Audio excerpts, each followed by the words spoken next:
আচ্ছা যাও, আমি সরি। আমি বললাম তো সরি, এবার তো থামো তুমি।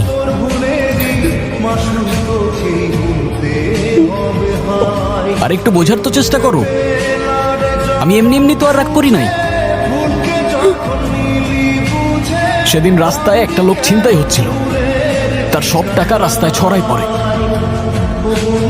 তারপর তোমার ভাই ও বাকি সবার মতো তার টাকা চুরি করে পালাচ্ছিল।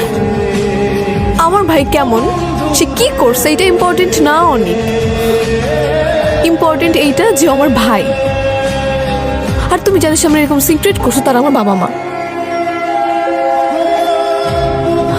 আজকে আমার বার্থডে ছিল, আর আজকে দিনটাও তুমি নষ্ট করলা।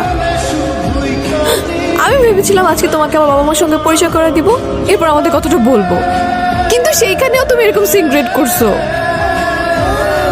আরে সেটা তুমি আগে বলবা না আমাকে? আগে বললে কি হইতো, কি হইতো আগে বললে? আসলে আমার ভুল, আমি ভাবছিলাম তুমি বদলায় গেছো, কিন্তু না, সত্যিটা হচ্ছে you are toxic and you always will. আরে তুমি এরকম কেন বলছো? আমি তো বললাম আমি সরি।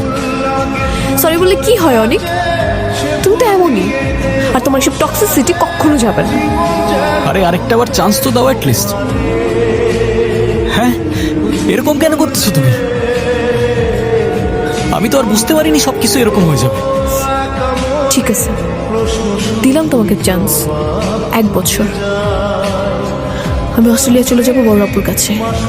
এই 1 বছরে আমি তোমাকে না করব ফোন না মেসেজ। যদি তুমি এই 1 বছরে নিজেকে চেঞ্জ করতে পারো, তাহলে 1 বছর পর ঠিক এই দিনে, এই সময়ে তুমি আমার সাথে এই জায়গাতে দেখা করবা। আরে এসব কি বলতেছো তুমি? হ্যাঁ, আমি তো বললাম আমি চেঞ্জ হব, বললাম তো না।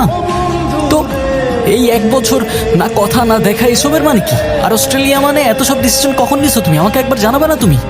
বললাম তো 1 বছর।